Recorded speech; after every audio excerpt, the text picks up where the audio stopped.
নবুয়তের জবানের 1400 বছর আগে আমার নবী আমাদের জন্য যে কথাগুলো বলে গেলেন, উম্মত এমন সময় আসতেছে, এমন জমানা আসতেছে, এমন সময় আসতেছে, একটা জ্বলন্ত আগুনের কয়লা হাতের তালুতে রাখার যে কষ্ট হবে, ঈমান রক্ষা করার তার চেয়ে আরো বেশি কষ্ট হবে।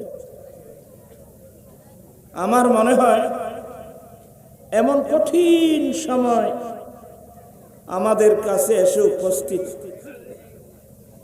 আজকের এই মাহফিল এই জাতির জন্য একটা গুরুত্বপূর্ণ একটা মাহফিল। তো যাই হোক, আমি সেদিকে যাচ্ছি না।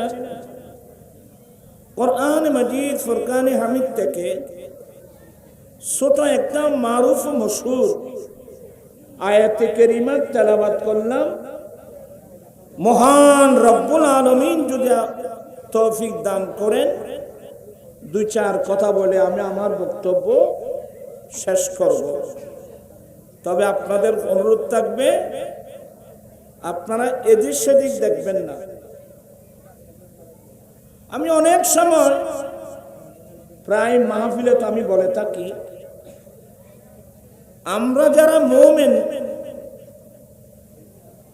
আমাদের জন্য সবচেয়ে মূল্যবান দুটো সম্পদ, বড় বড় দুটো দৌলত সম্পদ, যেই সম্পদ অর্জন করতে পারলে দুনিয়াতেও সম্মান, আখিরাতেও সম্মান। এমনি তো সম্মান ঈমানদারের জন্য। সম্মান কাদের জন্য? ঈমানদারের জন্য।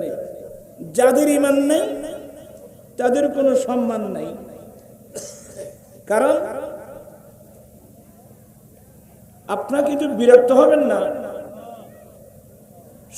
পৃথিবীর বাংলাদেশ সরকার না, আমেরিকার সরকার নয়, রাশিয়ার সরকার নয়, পৃথিবীর কোন সরকার সম্মান মর্যাদার বাজেট দিতে পারবে? আপনারা আমাকে একটু হেল্প করবেন।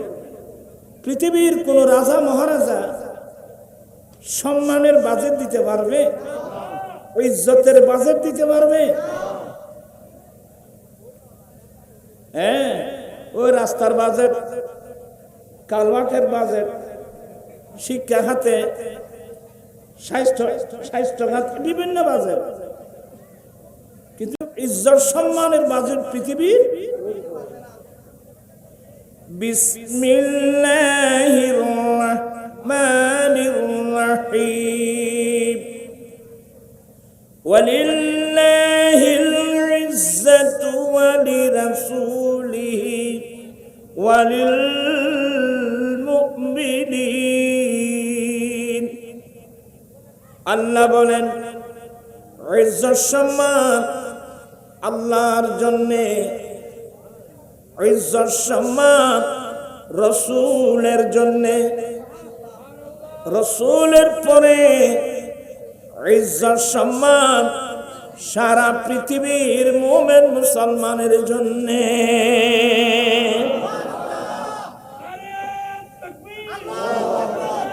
আমার জীবন মরণ সাজাবো মাদানী রঙে, আমার জীবন মরণ মাদানী।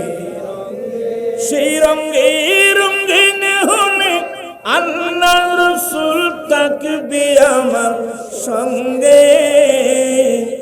আমার জীবন মরণ।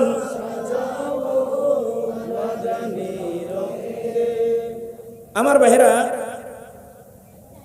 বলছিলাম আল্লাহ নিজে বলছেন ইজ্জত সম্মান আল্লাহর জন্য, ইজ্জত সম্মান রাসূলের জন্য, আর রাসূলের পরে ইজ্জত সম্মান মুমিনের জন্য। আমার ভাইজান, আমার ভাইয়েরা, আপনি ইজ্জত চাইলে, সম্মান চাইলে পাবেন না তো। কারণ পৃথিবীর কোন সরকার ইজ্জতের বাজেট দিতে পারবে না, বেইজ্জতির বাজেট দিতে পারবে না। ইজ্জত দেন ওয়ালা আল্লাহ, ওয়া তুইজ্জু মান তাশা ওয়া তুযিল্লু মান তাশা। আল্লাহ যাকে চায় তাকে সম্মানিত করে ইজ্জত দান করে, আর যাকে চায় তাকে বেইজ্জত করে। তাহলে ইজ্জতের বাজেট দেন ওয়ালা কে? আর জোরে বলবেন না? ইজ্জতের বাজেট দেন ওয়ালা কে? বেইজ্জতির বাজেট দেন ওয়ালা কে? আল্লাহ। আল্লাহ নিজেই বলে দিলেন ইজ্জত সম্মান আল্লাহর জন্য, ইজ্জত সম্মান রাসূলের জন্য, ইজ্জত সম্মান মুমিন বান্দাদের জন্য। এবার শুনুন, বিসমিল্লাহির রাহমানির রহিম। ওয়ালা তাহিনু ওয়ালা তাহজানু ওয়া আনতুমুল আলাউনা ইন কুনতুম মুমিনিন। আল্লাহ বলেন তোমরা চিন্তিত হবে না, দুঃখিত হবে না, চিন্তিত হবে না, তোমরা সবার উপরে থাকবে। কে বলছেন? আল্লাহ বলছেন তোমরা সবার উপরে থাকবে। গোটা বিশ্বে তোমাদের নেতৃত্ব চলবে, তোমাদের কর্তৃত্ব চলবে, তোমাদের নেতৃত্ব চলবে। তবে একটি মাত্র কন্ডিশন, সত্যি যদি তোমরা মুমিন হয়ে থাকো। প্রাণ পিসাইবেরা, মুসলমান বিশ্বে মুসলমানের কোনো অভাব নেই, প্রায় 150-200 কোটি মুসলমান। তো এতগুলো মুসলমান দিয়ে কি করব? আমার প্রশ্ন হলো মুমিন কয়জন? লা ইলাহা ইল্লাল্লাহ সাল্লাল্লাহু এক কালমা পড়লে কি মুমিন হয়ে যায়? হ্যাঁ, ঈমান আনার জন্য কালমা পড়তে হয়। তবে শুধু মুখে কালমা পড়ার নাম কি না? ঈমান না। ঈমান কিসের নাম? আমার দয়াল নবী বলছেন নবুয়তের জবানে। আমরা তো এগুলো পড়ি না, আমরা আশেপাশে মানুষের বই পড়ি, শিখবো থেকে। সব পড়ুন, আমার মুখে মুখে পড়বেন। ভালো করে বসছেন, দুজানু হয়ে বসেন, নামাজের মতো করে বসেন। আমি বেশিক্ষণ থাকবো না, পড়ুন, আমার মুখে মুখে পড়তে পারবেন তো? আমি একটু ক্লাসের মতো করে কিছু কথা বলবো। কালা রাসূলুল্লাহি সাল্লাল্লাহু আলাইহি ওয়াসাল্লাম লা ঈমানা লিমান লা মুহাব্বাতা লাহু। আল্লাহর নবী বলেন যার অন্তরে মুহাব্বত নাই, যার অন্তরে আমি নবীর ভালোবাসা নাই, তার কাছে ঈমান নাই। তাহলে বুঝা গেল রাসূল পাক সাল্লাল্লাহু আলাইহি ওয়াসাল্লামের ভালোবাসার নাম ঈমান। আপনারা বোধহয় বিরক্ত হচ্ছেন, আমি সবাইকে দেখে বুঝে বসাই দিচ্ছি, আমি চলে যাব, হুজুররা ওয়াজ করবে। পড়ুন, আসছেন যখন কিছু পড়ুন। কালা, মুহাব্বত নিয়ে পড়বেন, এগুলো আমার দয়াল নবীর হাদিস। অলস মন নিয়ে কেউ পড়বেন না।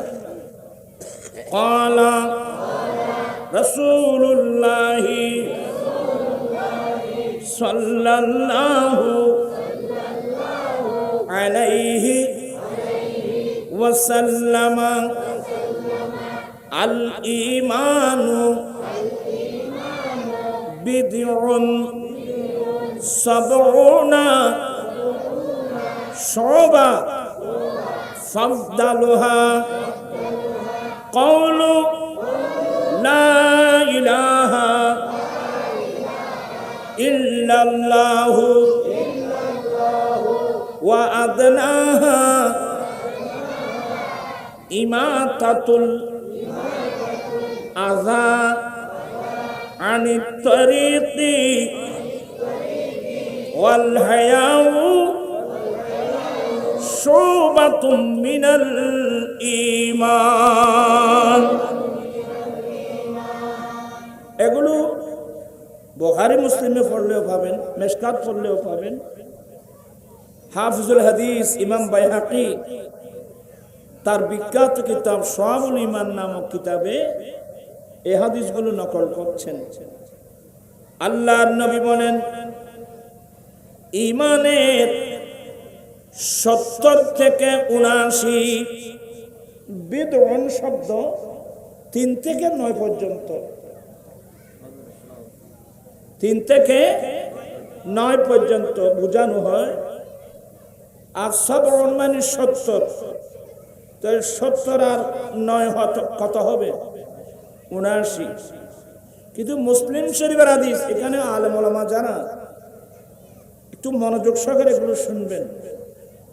মুসলিম শরীফের মধ্যে আছে 60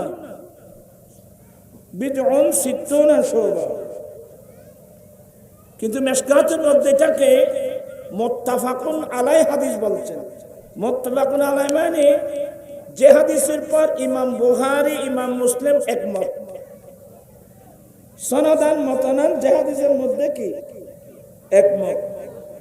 এখানে তো ইখতিলাফ হয়ে গেল। মুত্তাফাকুন আলাই হলো কিভাবে? এক riwayতের মধ্যে আছে 60 থেকে 69, অপর হাদিসের মধ্যে আছে 70 থেকে 79। তাহলে একমত হলো কিভাবে? আসলে হাদিস বুঝতে হবে যে এখানে সংখ্যা নির্ণয় করা উদ্দেশ্য না, এখানে উদ্দেশ্য হলো যে ঈমানের অনেক শাখা প্রশাখা আছে, এটা বোঝানো উদ্দেশ্য। আপনারা আমার দিকে আছেন? আল্লাহর নবী বলেন, হে আমার উম্মত, ঈমানের 60 থেকে 69 অথবা 70 থেকে 79 মুরাদ হলো ঈমানের অসংখ্য শাখা প্রশাখা আছে। এই ঈমানের প্রচুর পরিমাণ ঈমানের শাখা প্রশাখা আছে। ফাফদালুহা কাউলু লা ইলাহা ইল্লাল্লাহ। ঈমানের এতগুলো শাখার মধ্যে সবচেয়ে উত্তম শাখা হলো লা ইলাহা ইল্লাল্লাহ মুহাম্মাদুর রাসূলুল্লাহ।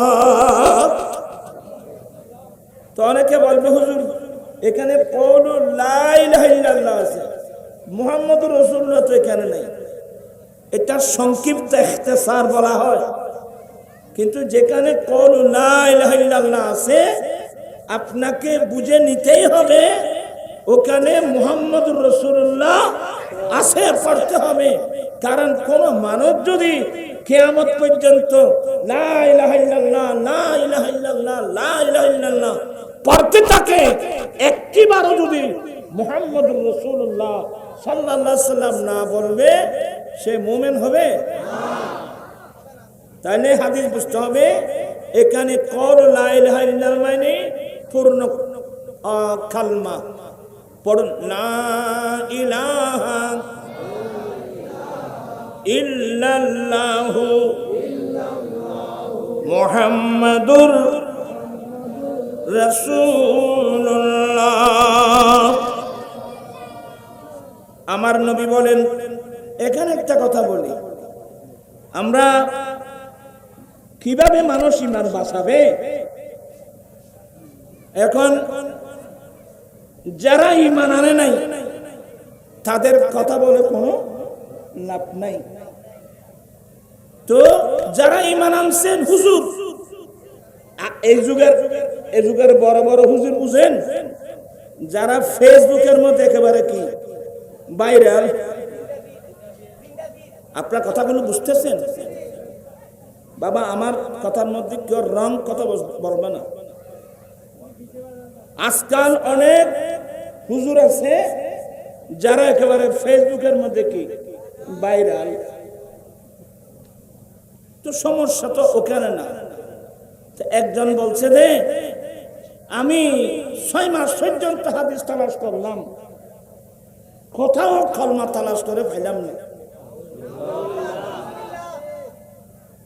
প্রাণ পিছনে বেরা ইসলাম ধর্ম পৃথিবীর জমিনে আসছেন 1400 বছর হয়ে গেল। কি বলেন? তো কেউ যদি একদম পাবলিকে, বাংলাদেশের কোন পাবলিক এই কথাটা বলে নাই, বলছে কে? একজন হুজুর, একজন আমাদের ভাই হুজুর বলছে যে উনাকি কলমা কোথাও পাই নাই। আমি ওলামাদের খেদমতে আমার অনুরোধ থাকবে, আপনি যদি কলমা না পেয়ে থাকেন তাহলে তো আপনি আমাদের কাছে জিজ্ঞাসা করলে তো আপনি তথ্যটা পেয়ে যেতেন। তুমি কোন আলেম ওলামাদের কাছে জিজ্ঞাসা না করেন হুট করে আপনি ফেসবুকে একটা বলে দিলেন আমি 6 মাস পর্যন্ত কলমা তালাশ করলাম, কোথাও পেলাম না। তাহলে এই কথা বললে পাবলিক স্কুলের ছাত্র, কলেজের ছাত্র, ইউনিভার্সিটির ছাত্র, মুসলমানের মধ্যে একটা খারাপ প্রতিক্রিয়া সৃষ্টি হবে না? কিরে কিরে এত বড় হুজুর উনি বলছে যে কলমা নাকি কোথাও নাই। তো আমরা কোত্থেকে বললাম? আপনি তো আলেমদের কাছে জিজ্ঞাসা করলে তো এই তথ্যটা আপনি পেয়ে যেতেন। ইমাম তাবরানী রাহমাতুল্লাহ আলাইহি মুজামে আওসাত একটা ইসলামী পতাকার রেওয়ায়াত নকল করে বলছে আমার নবী যুদ্ধের মাঠে যে পতাকা ব্যবহার করেছেন ফিহি মাকতুবুন লা ইলাহা ইল্লাল্লাহ মুহাম্মাদুর রাসূলুল্লাহ, সেই পতাকার মধ্যে কলমা কি আছে? কলমা লেখা আছে লা ইলাহা ইল্লাল্লাহ মুহাম্মাদুর রাসূলুল্লাহ। এটা এক রেওয়ায়াত। মাসানিদে খাওয়ারজমি এগুলো আপনারা বুঝবেন না, ও মৌলবীরাও বুঝে কিনা সন্দেহ। এই কিতাবের মধ্যে ইমাম আজম ইমাম আবু হানিফা রাহমাতুল্লাহ আলাইহি সনদে, ইমাম আজম আবু হানিফার সনদে হাদিস নকল করেছেন যে জান্নাতের পায়ার মধ্যে 3টা লাইন দেখা গেল। এক লাইনের মধ্যে লেখা আছে লা ইলাহা ইল্লাল্লাহ মুহাম্মাদুর রাসূলুল্লাহ। আল্লাহু আকবার।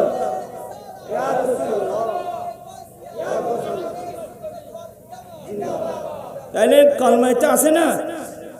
যে হুজুর হয়ে কলমা পান নাই তার আমার মনে হয় তার নসিব অনেক খারাপ। আমাদের একটা চট্টগ্রামের ভাষা আছে না, জাল্লাই নাই আমার নবী আসছেন, এখানে এলমের মেজমান চলতেছে। আপনি এতগুলো হাদিসের কিতাব পড়ে যদি আপনি বলেন আমি কলমা কোথাও পাই নাই, তা আমি বলবো যে আপনি কোন কিতাব দেখছেন আমি তো জানি না। আমার মনে হয় কিতাব দেখলে তো হবে না, কিতাব বুঝতেও তো হবে। তা আমরা পাইলাম কিভাবে? আমি এভাবে আপনি বলেন আমি অনেক হাদিস দিতে পারবো যেখানে স্পষ্ট লেখা আছে লা ইলাহা ইল্লাল্লাহ মুহাম্মাদুর রাসূলুল্লাহ। আমার ভাইয়েরা, শুধু এগুলো না, ইমাম বাইহাকী রিওয়ায়াত নকল করছেন হযরত সাইয়েদনা ওমর ফারুক রাদিয়াল্লাহু তাআলা আনহু থেকে, একটা দুইটা হাদিস না। আমার ভাইয়েরা, আদম আলাইহিস সালাম যখন ওই আল্লাহ আদম আলাইহিস সালাম এবং আমাদের আম্মি জান দুজনকে বলছেন এ আদম তুমি তোমার ওয়াইফকে নিয়ে এই জান্নাতের মধ্যে থাকো। উসকুন আনতা ওয়া যাওজুকাল জান্নাতা ওয়া কুলা মিনহুমা রাগাদা হাইসু শি'তুমা। আর কানা কই আবে সামনে বাদি মূল অসরণ শক্তি কমে গেছে। আদম তুমি তোমার ওয়াইফ সহ তোমরা দুজনেই জান্নাতের মধ্যে থাকো।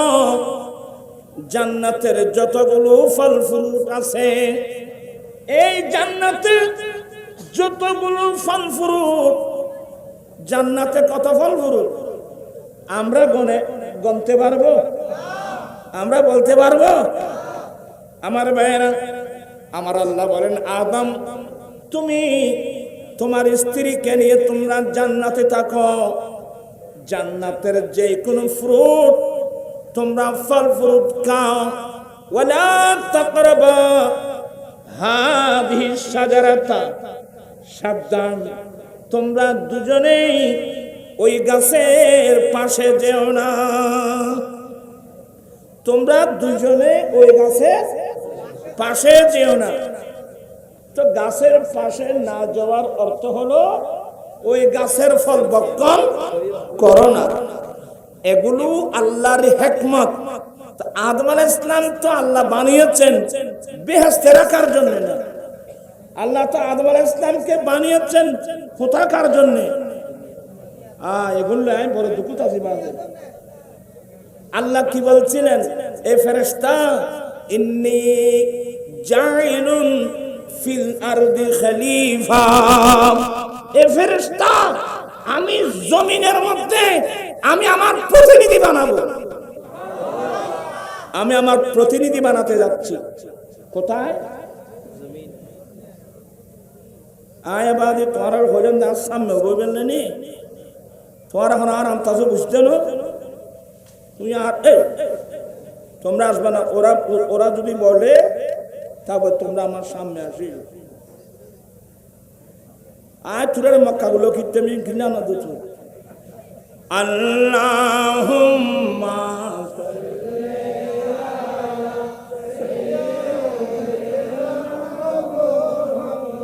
নাবিয়েনা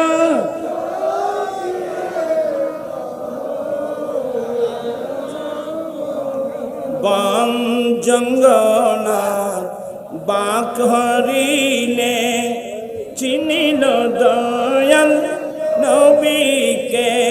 হর মানব হয়ে চিনিলি নারী, দুঃখ রইল মনেতে। আল্লাহ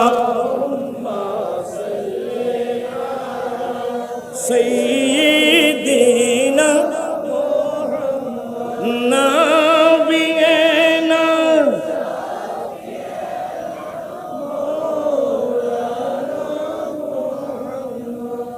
অনেক লম্বা ওয়াকিয়া। আদম আলাইহিস সালাম, হাওয়া আলাইহিস সালাম, আমাদের আব্বা আম্মা আসলে আল্লাহ খলিফা বানানোর কথা কোথাকার জন্য? জমিনের জন্য। আদম আলাইহিস সালাম খলিফা আসমানের জন্য না জমিনের জন্য? আল্লাহ রাখছেন কোথায়? আল্লাহ রাখছেন জান্নাতে, এবং বললেন জান্নাতের ফল ফ্রুট যা ইচ্ছা খাও, এ গাছের পাশেও যেও না। এ গাছের পাশেও যেও না। এগুলো ওই আদম আলাইহিস সালাম ওই গাছের পাশে যাবে, ফল খাবে। এই সুবাদে আল্লাহ দুজনকে জান্নাত থেকে কোথায় পাঠিয়ে দেবে? জমিনে পাঠিয়ে দেবে। এটা একটা আল্লাহরই হিকমত। আপনার কথাগুলো বুঝতেছেন? তোমারা না আজ বড় দুঃখ আছে। এটা আল্লাহর হিকমত। হিকমত মানে কিভাবে বুঝাবো? অনেকেই এগুলো বুঝে না। আমার ভাইয়েরা, আদম আলাইহিস সালাম আর মূসা আলাইহিস সালাম, আমার দেন নবী বলেন, ইহতাজ্জা আদামু ওয়া মূসা। এক সময় আদম আলাইহিস সালাম মূসা আলাইহিস সালামের সঙ্গে আল্লাহর কাছে দুজনে ঝগড়া বাজলো।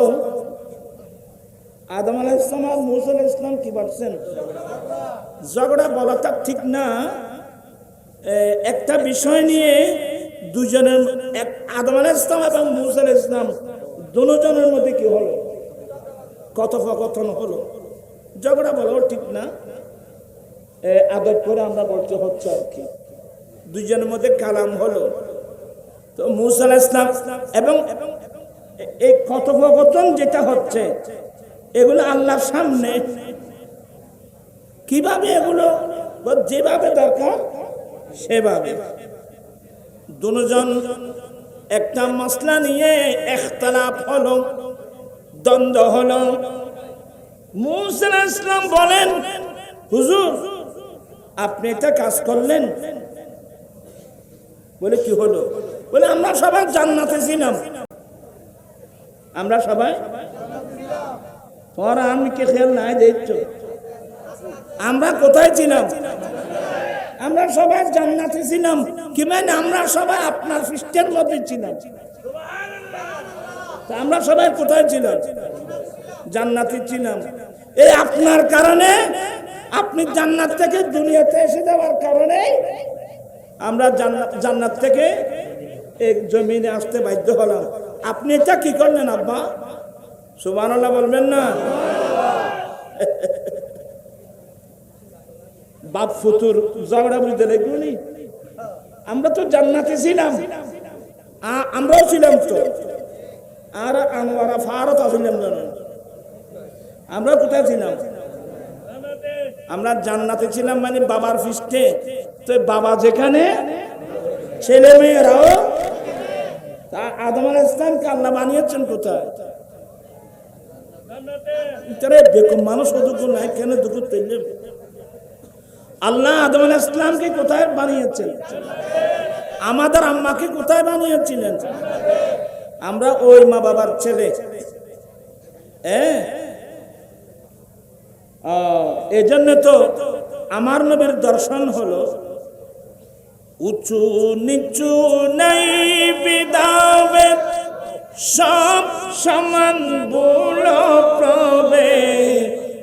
উঁচু নিচু নাই বিদাবে সব সমান বল প্রবে।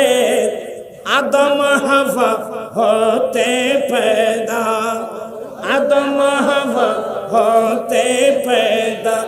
এই শরম রাখি এখন মধু বাণী নিয়ে এলো মরুর বাণী। আমরা এক মা বাবার সন্তান। আমাদের বাবার নাম আদম আলাইহিস সালাম, আমাদের আম্মি জানের নাম হাওয়া আলাইহিস সালাম। আমরা দুইজন জান্নাতি মা বাবার ছেলে। আমাদের বাড়ি কোথায়? হিন্না মাথা মানুষ এখানে। তো জান্নাতে যাওয়া লাগবে তো কেন কেন দেবে তো ভাইবে? আমার রাসূল যে রাস্তা দিয়েছেন, যে রাস্তার নাম সিরাতাল মুস্তাকিম, ওই রাস্তা ধরে গেলেই তো আমি। এটা নবী জানলেন না কেন? আপনার ছেলেরা খুব মনোযোগ। আমি ঈমান আকায়েদের মাসলা বলছি গভীরভাবে। তো বলছে যে নবী যদি গায়েব জানতো, অথবা আমার রাসূল গায়েব জানে না, এটা বোঝানোর জন্য ওই হুজুর যে যুক্তি পেশ করলো, আমার ভাইরা রাসূল পাকের কাছে উদ্দেশ্য জ্ঞান থাকতো তাহলে উহুদের মাঠে দন্দান শহীদ হবে, এটা নবী জানলেন না কেন? নবী জানলে তো যেতেন না। কি মানে? তো ছেলে বলে ঠিক ঠিক ঠিক, উহুদের মাঠে নবীর দন্দান শহীদ হবে, এটা নবী জানে না। এখানে অনেক স্কুল কলেজের ছাত্ররা আছে, এটা কি শুদ্ধ হয়েছে কথাগুলো?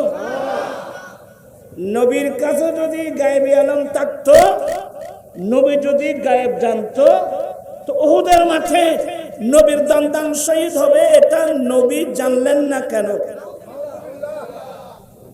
তা আমি তাদের কাছে একটা প্রশ্ন রাখি।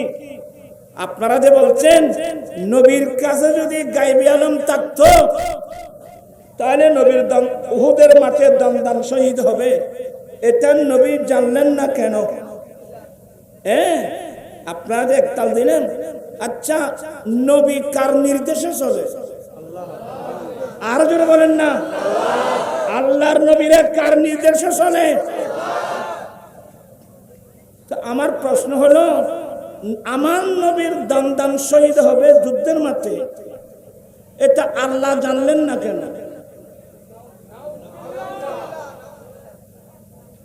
আপনি উত্তর দিতে পারবেন?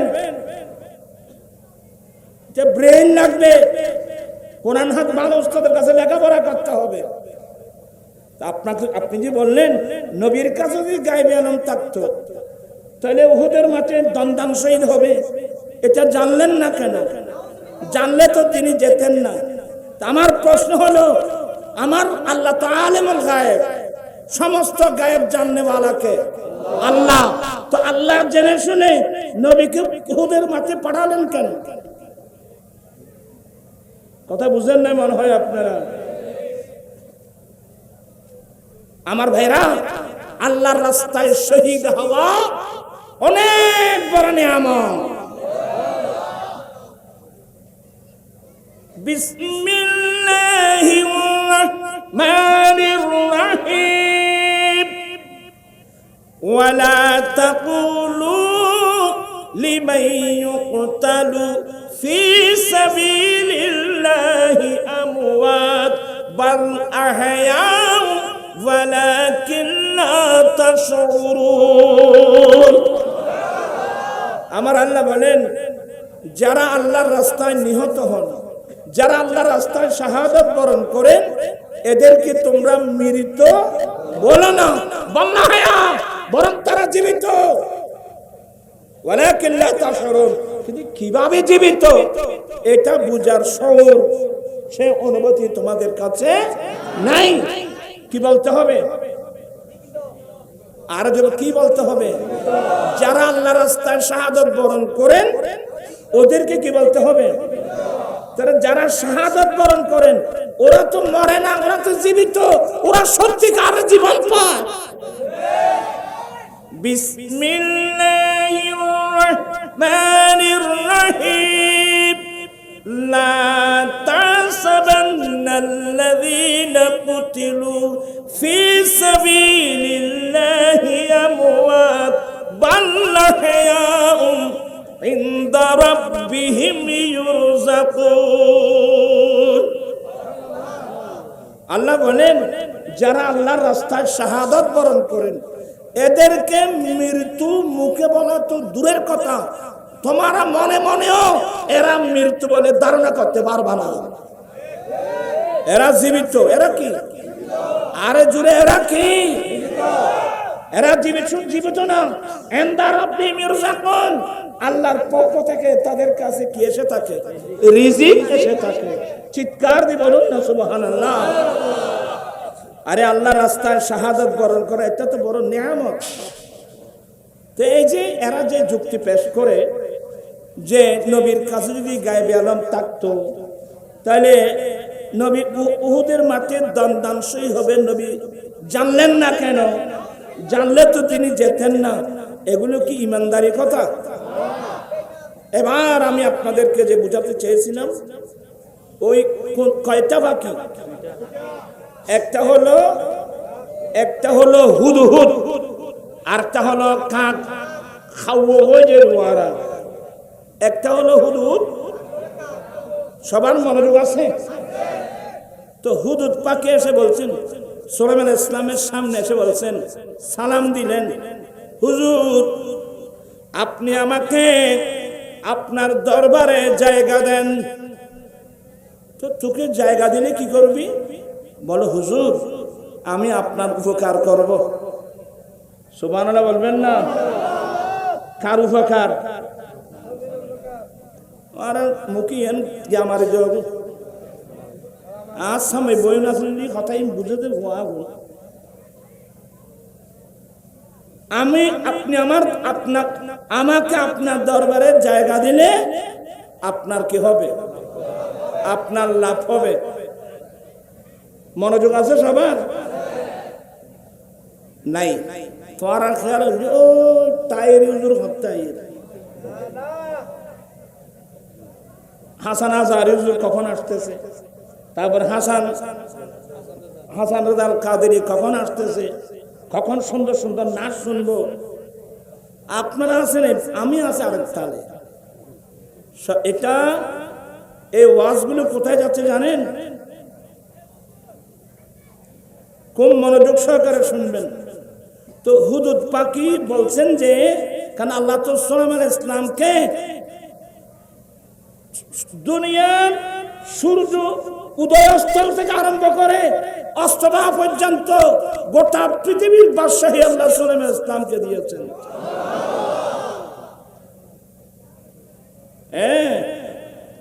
ওয়াহাবলি মারা অবস্থা বলেনি, এটা আমি মরা বলতে বলছি। সুলাইমান আলাইহিস সালাম আল্লাহর কাছে দোয়া করলেন, রাব্বি গফিরলি। নাম্বার 1, আল্লাহ তুমি আমাকে ক্ষমা করে দাও। আল্লাহ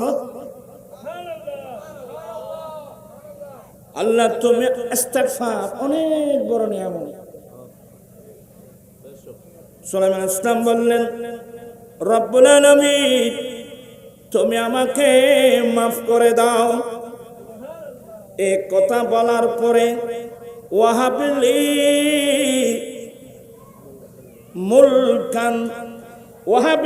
মুলকান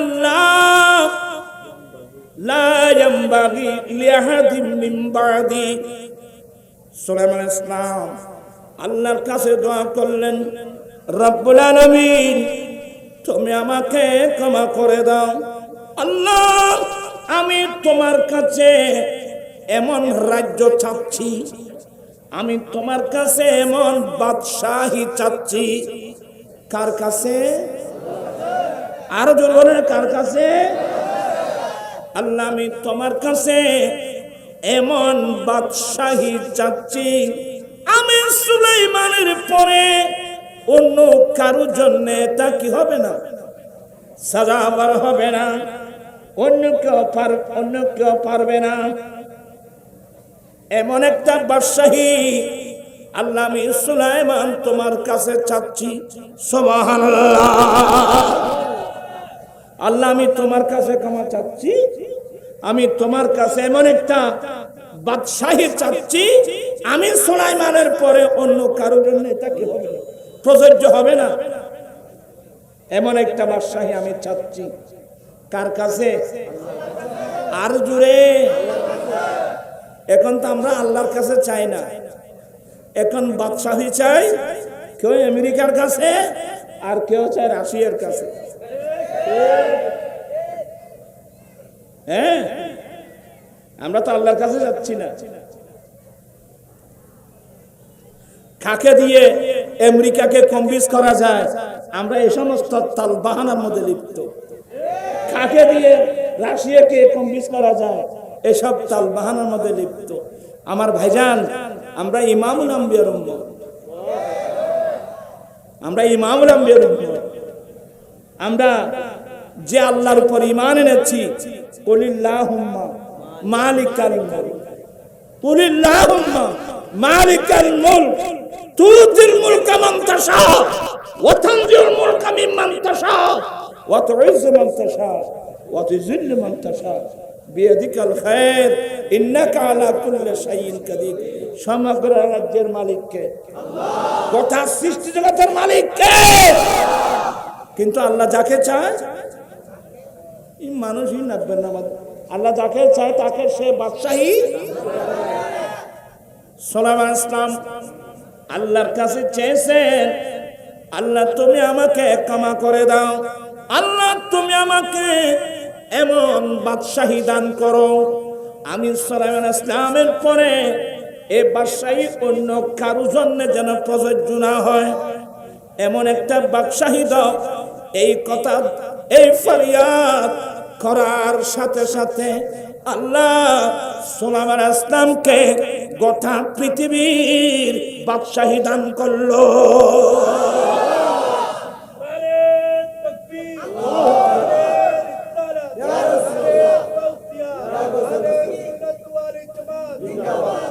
আপনারা কি বিরক্ত হচ্ছেন? এক তাকবীর কম দিস, আমাকে একটু কথা বলার সুযোগ দাও। দোয়া আল্লাহর দরবারে কি হয়ে গেছে? বাদশাহী দিয়েছেন তো। কতটুকু? ওয়া তারপর পড়ো। এক নম্বর ফাসাখারনা লাহুর রিহা, আমি আল্লাহ আমার নবী সুলাইমান ইসলামকে সমস্ত বাতাস আছে না, বাতাস বাতাস, আমি বাতাসের নিয়ন্ত্রণ দিলাম আমার নবী সুলাইমান ইসলামের হাতে। কি মানে বাতাসগুলো আমার নবী সুলাইমান ইসলামের নিয়ন্ত্রণে করে দিলাম। এখন বাতাস কার নির্দেশে চলবে?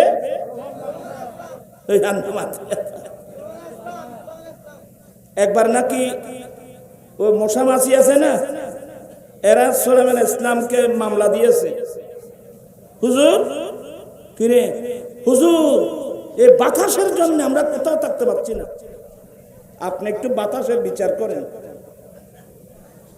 এই বাতাসের কারণে আমরা থাকতে পারছি না হুজুর, আপনি বাতাসের একটু বিচার করুন না। বলে একটু তুমি থামো, আমি বাতাসকে ডাকি। বলে হুজুর বাতাস আসবে তো আমাদেরকে মেরে নিয়ে চলে যাবে। বলে বাবা বাদী না আসামি না আসলে আমি বিচার করবো। কথা বুঝতেছেন না মনে হয় আপনারা? আজকে এগুলো কি জন্য আসলো এই সমস্ত কথাবার্তা? আচ্ছা দেখি আজ বেশি না অল্প সময় আল্লাহ সুলাইমান ইসলাম সর্বপ্রথম ফাসাখারনা রিহা, ফাসাখারনা লাহুর রিহা, অতঃপর আমি তার জন্য অর্থাৎ সুলাইমান ইসলামের নিয়ন্ত্রণ এনে দিয়েছি বাতাসকে। আমি বাতাসকে কার নিয়ন্ত্রণে? সুলাইমান ইসলামের নিয়ন্ত্রণে করে দিয়েছি। বাদশাহী কিভাবে দিচ্ছে দেখেন। তারপর তাজরি বিআমরিহি রুখা, ওই বাতাস ওনার হুকুমে, ওই বাতাস সুলাইমান ইসলামের নির্দেশে খুব নম্রতম্র হয়ে দ্রুত বেগে নয় মৃদুভাবে বাতাস সুলাইমান ইসলাম বাতাসকে ওনার তখ্ত উড়াই নিয়ে যেখানে পৌঁছাবার নির্দেশ দেবে সে বাতাস ওখানে নিয়ে যাবে।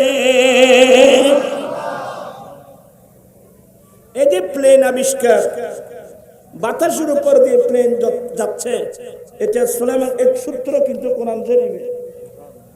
হ্যাঁ, বাতাস সুলাইমান ইসলামের নির্দেশ। এ বাতাস এদিকে আসো, আমার তখ্ত, আমি সুলাইমান ইসলামের তখ্তশাহী অমুক জায়গায় নিয়ে যাও, দুনিয়ার পশ্চিম প্রান্তে নিয়ে যাও। মুহূর্তের মধ্যে নিয়ে যেতেন, আবার নির্দেশ দিলে বাতাস এসে আবার পৌঁছে দিতেন। আল্লাহু আকবার, আল্লাহু আকবার। এ বাদশাহী। এরপরে বলো ওয়াশায়াতিনা কুল্লা বান্নাইন ওয়া গাফফাস, এবং শয়তানদেরকে আল্লাহ শয়তানদেরকে সুলাইমান ইসলামের নিয়ন্ত্রণে এনে দিয়েছেন। শয়তান কার নিয়ন্ত্রণে?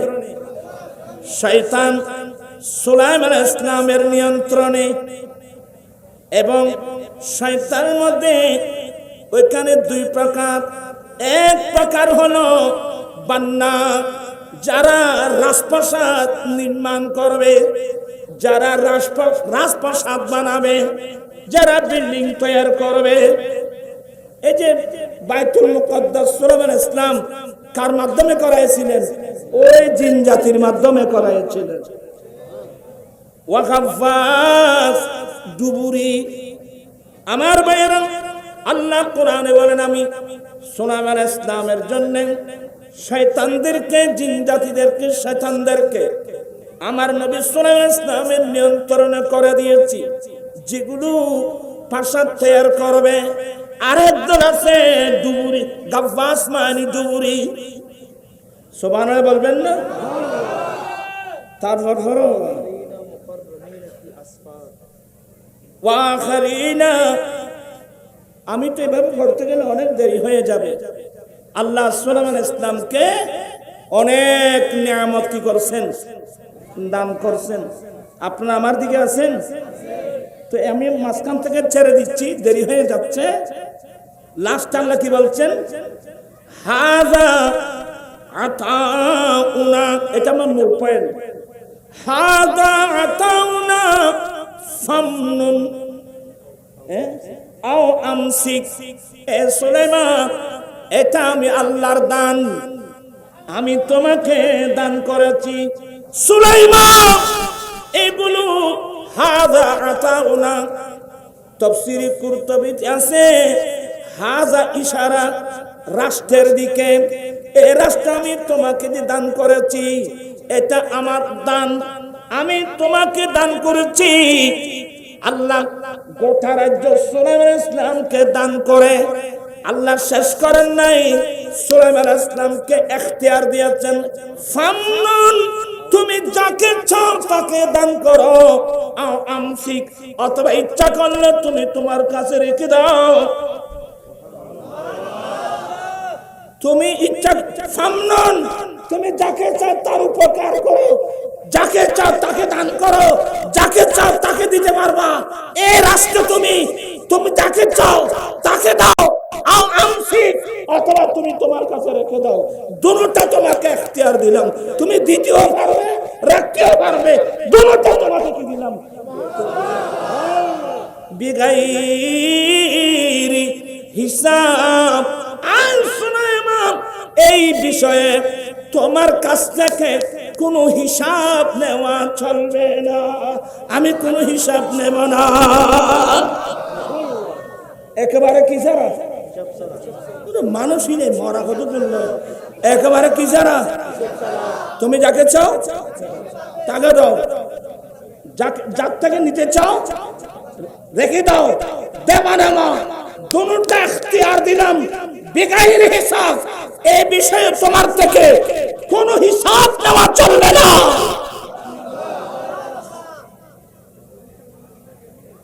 আমার বাবারা, আর আমরা আমার দয়াল নবী ইনি তো বাদশা, এই জগতের বাদশা না, আমার নবী তো বাদশা আর বাদশা। নূরে মুহাম্মদ সাল্লাল্লাহু আলা, তুমি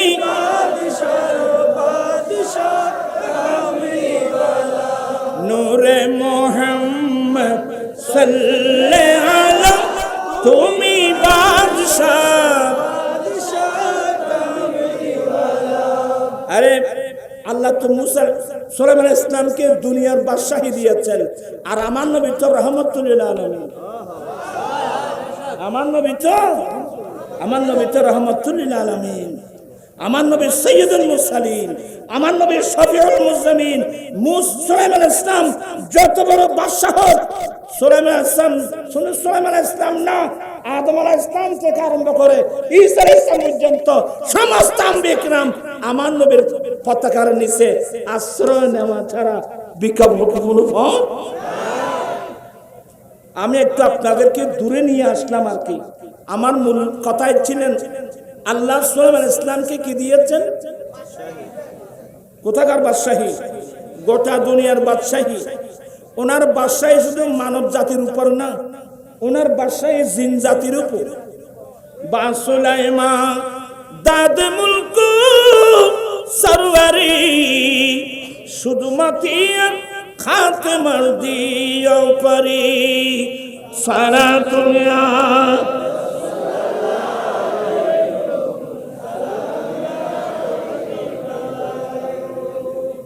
সুলাইমান ইসলামকে আল্লাহ বাদশাহী দিয়েছেন, বাতাস ওনার নিয়ন্ত্রণ করে দিয়েছেন, জিন জাতিকে ওনার নিয়ন্ত্রণে এনে দিয়েছেন, নিয়ন্ত্রণ করে দিয়েছেন, এবং আল্লাহ ওনাকে এখতিয়ার দিয়েছেন, হাযা আতাউনা সুলাইমান, এটা আমার দান, আমি তোমাকে পারমিশন দিলাম, তুমি যাকে চাও তাকে দাও, যার থেকে দিতে ইচ্ছা হয় না রেখে দাও, বিগাইর হিসাব, কোনো হিসাব নেওয়া চলবে না, আমি কোনো হিসাব নেব না। আল্লাহু আকবার কবীরা। শুধু এগুলো না, কথা তো বাড়ে গিয়ে বাবা, ইয়া আর ফরজুর খুন্নই বুঝাবা তেরা ফল ফাইন ফল ওবা আর ফরজুর খুন্নই বুঝে বেনুই ওবা কার তারা আতে তো নাম্বার ওয়াজ করে বয়স আছে না বা আর ওয়াজ নি তারা নাই নই তো লড়ি দিন লড়ি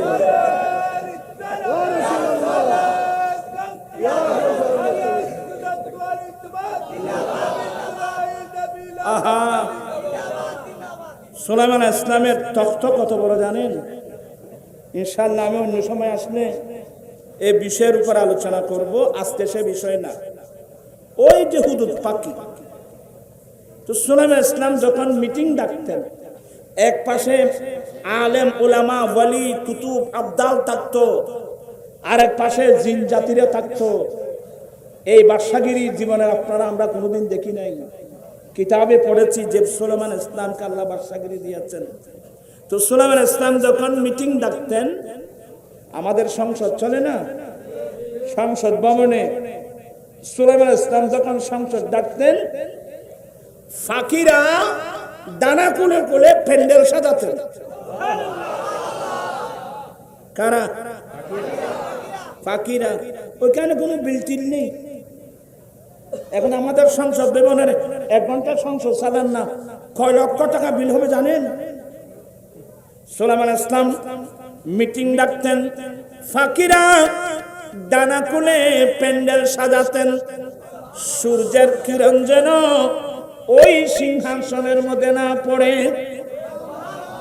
তো যে ফাকিরা ওই দানা কুলে কুলে প্যান্ডেল সাজাতেন তাদের মধ্যে একটা ফাকির নাম হুদহুদ ইংরেজিতে বলে হুপি তো হুদহুদ পাখি এসে বলছেন যে সালাম দিলেন তো বলছে সালামের উত্তর দিলেন বলে হুজুর আপনি আমাকে আপনার দরবারে স্থান দেন আমাকে রাখলে আপনার লাভ হবে হ্যাঁ তুই আমার কি লাভ করবি বলে হুজুর বড় মজার কথা হুজুর আপনার মুজাহিদিন যারা দিন প্রতিষ্ঠার জন্য আপনার মুজাহিদিন অনেক কঠিন জায়গায় যাবে জিহাদ করে ইসলামের পতাকা উড্ডীন করার জন্য তো হুজুর এটা তো আরবস্থান এখানে পানির অভাব তো হুজুর আমি যদি আপনার দরবারে থাকি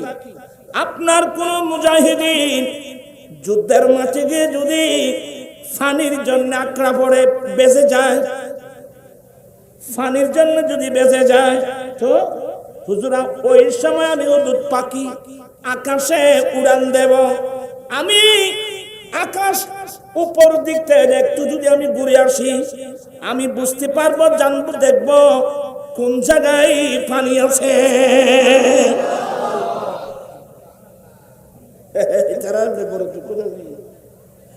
হুদহুদ পাখি বলেন হুজুর আমি হুদহুদ পাখি একটু যখন ঘুরে আসবো উড়ে আসবো কোন জমিনে পানি আছে আমি চোখে দেখি আবার তোরা রিং পর্যন্ত এত পর্যন্ত আয়নকে মেজাজ মিকে মানুষ নেই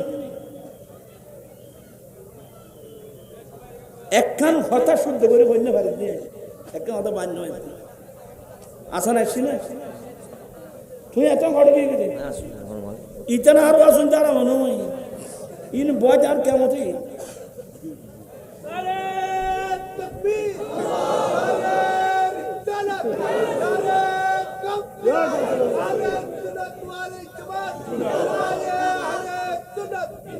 সব বলুন মারহাবা আজহারি সাহেবের আগমন তোরা তো নারো না তো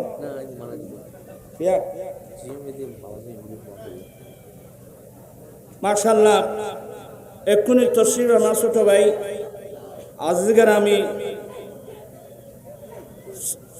সৈয়দ মৌলানা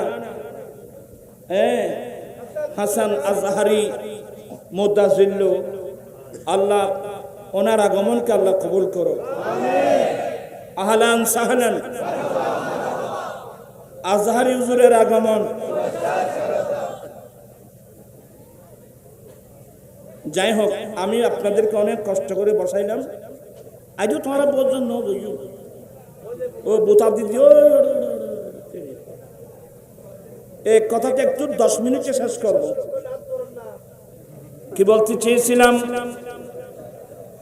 আপনাকে আমার কথা 10 মিনিট সুযোগ দিবেন? তোরা মোবাইল টোবাইল উঠতে ফেলাই দেবে কেন?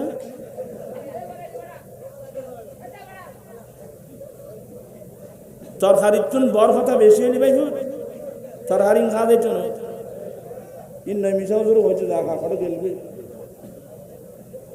পর যে একতে লাগবে আয় কেন করে ওয়াজ করছে ম্যাডাম। তো হুদুদ পাখি বলছেন যে হুজুর, আপনার মুজাহিদিন যুদ্ধের মাঠে ফানির জন্য যদি বেঁচে যায়, ওই সময় আমি থাকলে আকাশে উড়াল দিয়ে আসব। আমি আকাশ থেকে নিচের দিকে দৃষ্টি দিলে কোন জমিনে পানি আছে এটা আমি চোখে দেখি।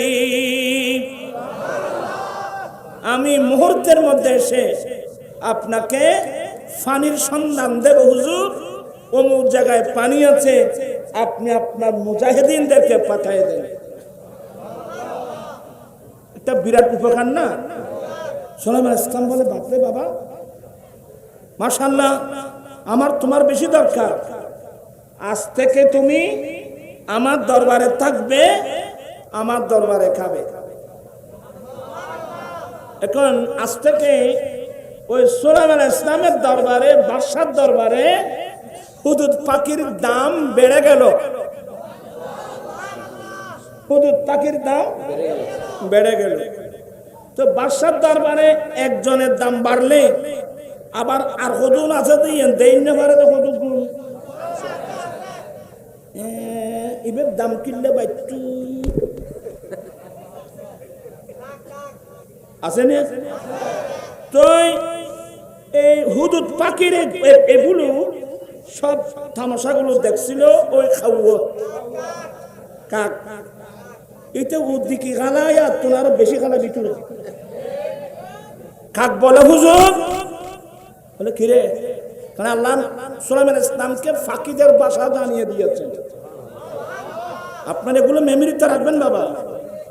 কাক বলে, হুজুর বলে কিরে, বলে হুজুর এই যে হুদুদ পাখি আপনাকে বলল আকাশে উড়াল দিলে আকাশ থেকে কোন জমিনে পানি আছে চোখে দেখে, এটা একটা দাহা মিথ্যা কথা। হুজুর মিথ্যা কথা? এই হুদুদ মিথ্যা বলার জন্য লোক আর তালাশ করে পাস নেই। এই নবীর সাথে মিথ্যা মান মাইতে একবার করতে শুয়ে গেছি, নবীর কাছে মিথ্যা, বাদশার সাথে মিথ্যা। হুজুর এই যে হুদুদ পাখি বলল আপনার মুজাহিদিনরা যুদ্ধের মাঠে গেলে কোথাও যদি ফানির জন্য বেঁচে যায়, এ ফাকির আকাশ থেকে উড়াল দিয়ে আসলে আকাশ থেকে কোন জমিনে ফানি আছে সেগুলো দেখে। এগুলো একেবারে ডাহা মিথ্যা কথা। মিথ্যা কথা বলে? হ্যাঁ। তো সুলাইমান ইসলাম উনি নবী না বাবা? উনি কত বড় বাদশা, নবী না? বলে এ খাক, এই হুদুদ পাখি যে আমাকে মিথ্যা বলছে, এর পিছনে তোর কাছে কোন দলিল ডকুমেন্ট আছে? আপনারা খুব মনোযোগ কিন্তু। সুলাইমান ইসলাম বলেন, এ কাক, হুদুদ পাখি যে আমাকে মিথ্যা বলছে, এর পিছনে তোমার কোন দলিল ডকুমেন্ট আছে? তো খাক বলতেছে, হুজুর আমি কি দলিল ডকুমেন্ট ছাড়া কথা বলি? ও বাদি খাওয়ার তো কি আছে ভাই, বুঝছে না? মাথা কাকের কাছেও দলিল আছে। যে না, এখন আমি যখন বলবো কাকের যুক্তি, সবাই হায়রান হয়ে যাবেন। এই যুক্তি কিভাবে খণ্ডন করবেন আমার ভাইয়েরা? আচ্ছা তুমি দলিল, হুদুদ পাখি একেবারে চুপচাপ। এ কাক, হুদুদ পাখি দিয়ে মিথ্যা বলছে, এর পিছনে তোমার দলিল ডকুমেন্ট কি আছে তুমি পেশ করো। বলো হুজুর আমার ডকুমেন্ট হলো, যুক্তি হলো। অনেক সময় অনেক মানুষ আছে জমিনে ফাঁকি স্বীকার করার জন্য জাল বসা। তোমরা স্কুল কলেজের ছাত্ররা মনোযোগ সহকারে শুনবা। অনেক সময় হুজুর ফাঁকি শিকারে কিছু আছে না, যারা ফাঁকি স্বীকার করে বলে হুজুর অনেক সময় শিকারীরা, ওই যে ফাঁকি শিকারী যারা আছে ওরা ফাঁকি স্বীকার করার জন্য জাল বসা। তো সাল্লাল্লাহু আলাইহি ওয়াসাল্লাম বলেন এটা তো সত্য। বলে হুজুর তাহলে আমার প্রথম কথাটা সত্য হলো? বলে হ্যাঁ। বলে দ্বিতীয় কথা, হুজুর আমি চোখে দেখেছি ওই শিকারীদের জালের মধ্যে এই হুদুদ পাখি আটকা পড়ছে। কত না বুঝা ভাল না, শিকারীরা যে ফাঁকি শিকার করে জাল বসায় সে জালের মধ্যে হুদুদ পাখি আটকা পড়তে আমি নিজের চোখে দেখছি। সাল্লাল্লাহু আলাইহি ওয়াসাল্লাম বলেন এটাও ঠিক। হুজুর দুটোটা ঠিক? বলে হ্যাঁ দুটোটা ঠিক। বলে ফাঁকি শিকার করার জন্য মানুষ জমিনের মধ্যে জাল বসায়। সাল্লাল্লাহু আলাইহি ওয়াসাল্লাম বলেন এটাও ঠিক। দ্বিতীয় নম্বর, ওই জালের মধ্যে আমি অনেকবার দেখেছি এই হুদুদ পাখির মতো পাখি সেই জালের মধ্যে আটকা পড়তে। সাল্লাল্লাহু আলাইহি ওয়াসাল্লাম বলেন এটাও ঠিক। তাহলে হুজুর দুটোটা ঠিক? বলে হ্যাঁ দুটোটা ঠিক। হুজুর প্রমাণ হয়ে গেল হুদুদ পাখি শিকারীদের জালের মধ্যে বাঁচলো কেন? হুদুদ পাখি শিকারীদের জালে আটকা পড়লো কেন? তাহলে বোঝা গেল হুদুদ পাখির চোখে ওই জাল দেখে নাই। আয় আজ বেকুলে আর কথাই না যে কিনে নাই নিজেও টান্না ফেল।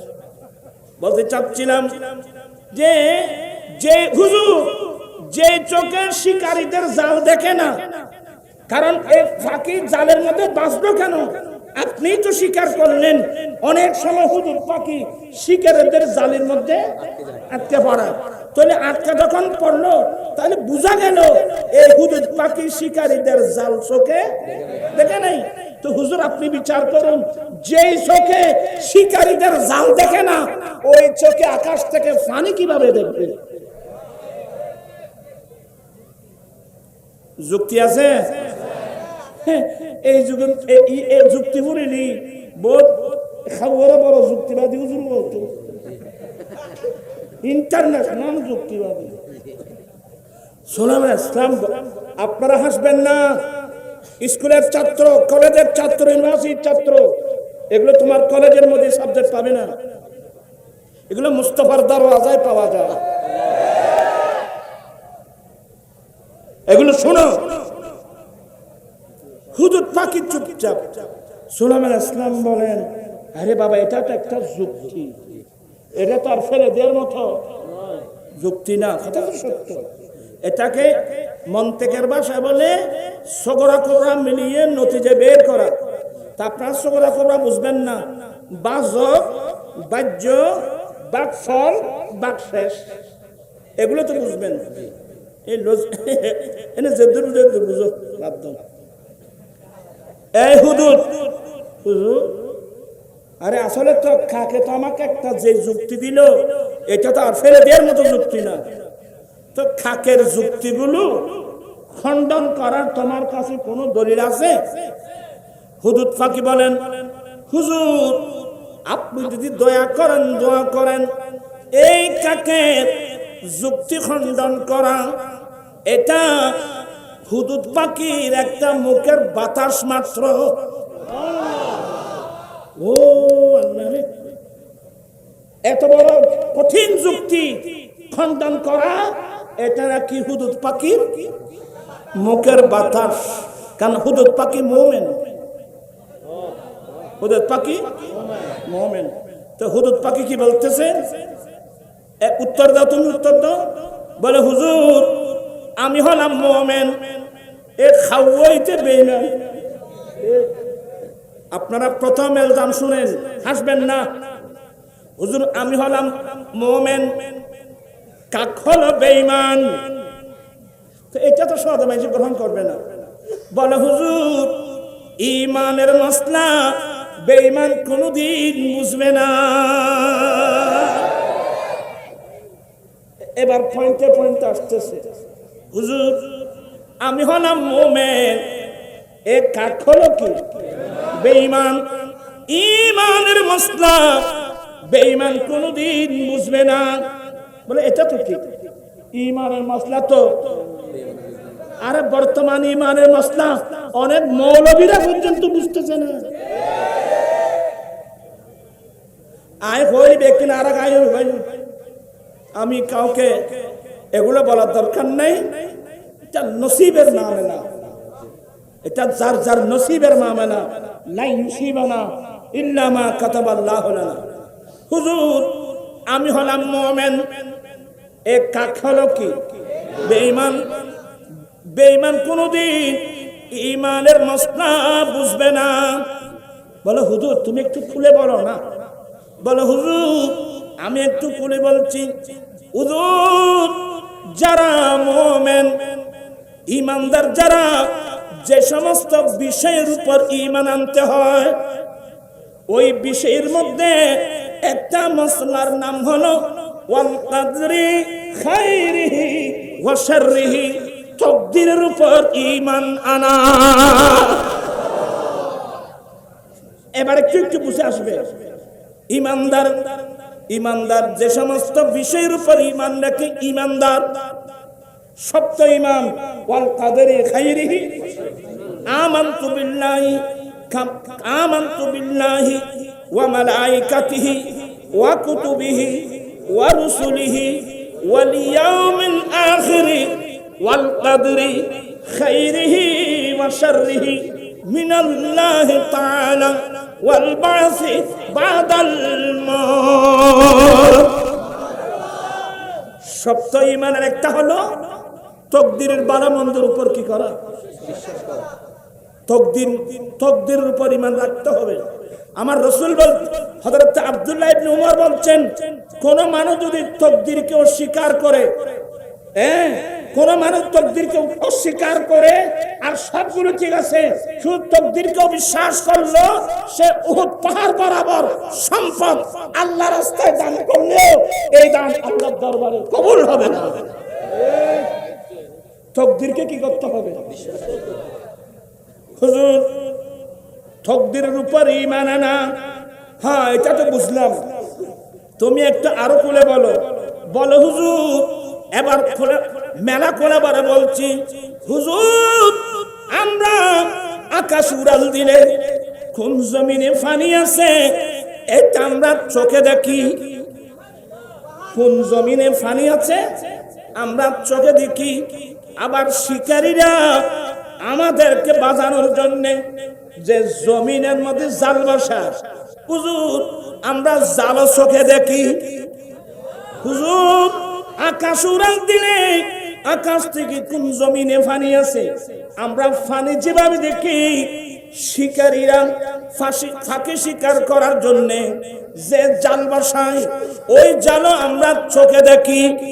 হুজুর কিন্তু আমার জীবনে একটি মাত্র জাল, আমার লাইফে আমার জীবনে একটি মাত্র জাল আমার চোখে পড়বে না, যেই জালের মধ্যে আটকা পড়া আমার তাকদীরে লেখা হয়ে গেছে।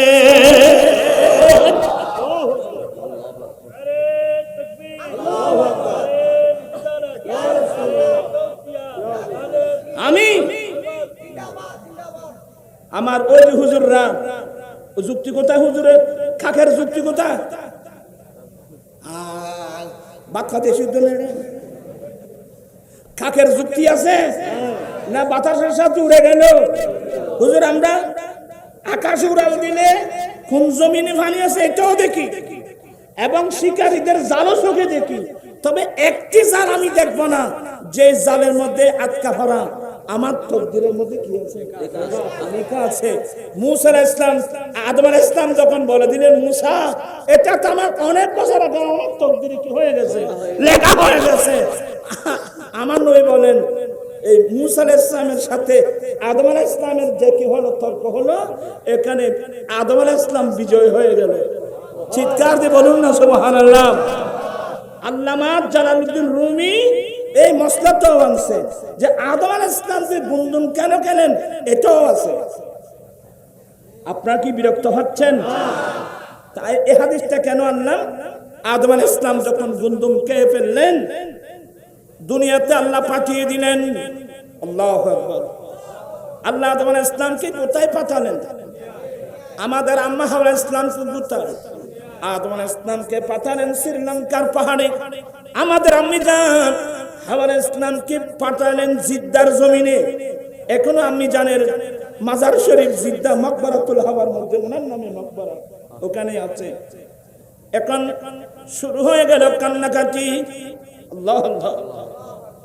ফাতালাক্কা আদামু মির রাব্বিহি কালিমাত। ফাতালাক্কা आदम अलैहिस सलाम ने अपने रब की तरफ से चंदे दुआएं चंदे कलिमात सीख लिए। आदम अलैहिस सलाम আল্লাহর পক্ষ থেকে কয়েকটা দোয়া শিখে নিলেন। একটা দোয়া তো মারুফ মশহুর, রব্বানা যালামনা আনফুসানা ওয়া ইল্লাম তাগফির লানা ওয়া তারহামনা লানাকুনান্না মিনাল খাসিরিন। এই দোয়াটা আছে। অফার দোয়া হলো আদম আলাইহিস সালাম একদিন অনেক কান্নাকাটির পরে দোয়া করলেন, আল্লাহুম্মা ইন্নী আসআলুকা বিহাক্কি মুহাম্মাদিন। আল্লাহ আমি আদম মুহাম্মদ সাল্লাল্লাহু আলাইহি ওয়াসাল্লামের উসিলা দিয়ে তোমার কাছে ভিক্ষা চাচ্ছি। তা আল্লাহ বলেন কাইফা আরিফতা মুহাম্মাদা। কিরে আদম, তুমি মুহাম্মদের পরিচয় কোথায় পেলে? তুমি মুহাম্মদের পরিচয় কোথায় পেলে? এক রিওয়ায়াতের মধ্যে আছে, আল্লাহ তুমি যখন তোমার কুদরতের হাতে আমি আদমকে বানিয়েছ, আমার ভিতর ওয়া নাফাখতা ফিয়ার রূহ, তুমি আমার ভিতর তোমার প্রিয় রূহ আমার ভিতর তুমি নিক্ষেপ করেছো, আমার ভিতর ঢুকাইয়ে দিয়েছো। আমার ভিতর যখন প্রাণ সঞ্চার হলো, আমি চোখ খুললাম, তখন আমি জান্নাতের মধ্যে ফারাইতু কাওয়াইমাল আরশ, আমি যখন উপরের দিকে দেখলাম, আমি আদম তোমার আরশের মধ্যে লেখা দেখতে পেলাম, লা ইলাহা ইল্লাল্লাহ মুহাম্মাদুর রাসূলুল্লাহ।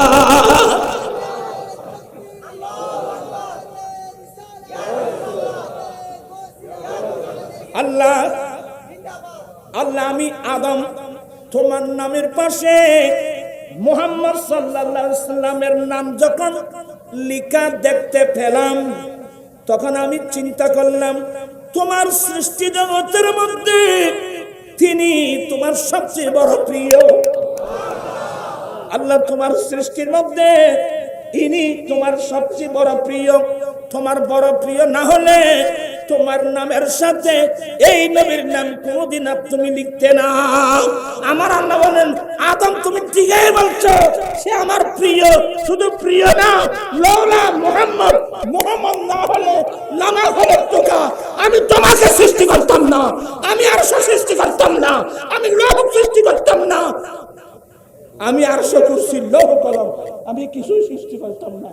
লওলা কালামা খালাকতুল জান্নাহ লওলা কালামা খালাকতুস সামা, আমি জান্নাত সৃষ্টি করতাম না, আমি কিছুই সৃষ্টি করতাম না। আমার আলা হযরত বলছেন যে সাল্লি আলা রাসূলিনা সাল্লি আলা মুহাম্মাদিন সাল্লি আলা হাবিবিনা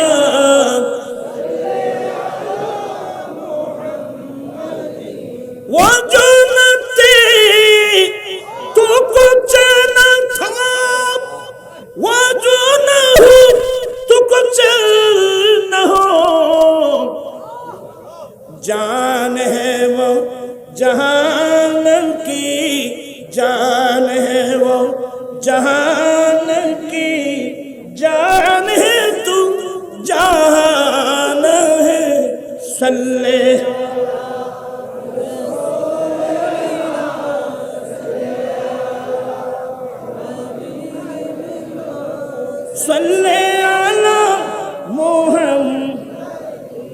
আমি আর আপনাদেরকে কষ্ট দেব না। এগুলো একটা আটলান্টিক একটা মহাসাগর, ये वह दरिया है जिसका कोई किनारा नहीं। তবে শিকার জন্য আসতে হবে, মনোযোগ সহকারে শুনতে হবে, বুঝতে হবে, শিকার জন্য আসতে হবে, আমলের জন্য আসতে হবে। আমরা তো মাহফিলে যাই শুধু একটু কান্তা সুখ করার জন্য। এগুলো অনেক কঠিন আলোচনা। আমি যে আয়াতে কারিমা পড়েছি সে আয়াতে কারিমা ওখানে থেকে গেল। অনুরোধ জানাবো, আমরা যারা মুমিন, আমাদের জন্য সবচেয়ে বড় সম্পদ 1 নম্বর ঈমান, 2 নম্বর ইলমে দ্বীন, শরীয়তের ইলম, তরিকতের ইলম, হাকিকতের ইলম, মারফতের ইলম, ইলমে দ্বীন। এই দুটোটা হলো আমাদের জন্য সবচেয়ে বড় সম্পদ। আমি আপনাদেরকে অনুরোধ জানাবো, ঈমানের উপর অটল থাকবেন, ঈমানের উপর মজবুত থাকবেন। আমলে যে ত্রুটি আছে এগুলোকে সংশোধন করা দরকার আছে। তো আমি দুটা নিয়ে আজকে 15 বছর আন্দোলন। একটা হলো মাদকের বিরুদ্ধে, আর একটা হলো যৌতুকের বিরুদ্ধে। এগুলো আমার নবীর বাগান থেকে এগুলোকে তাড়াতে হবে কিনা? 2 হাত উঠায় বলতে হবে তাড়াতে হবে কিনা? আল্লাহু আকবার।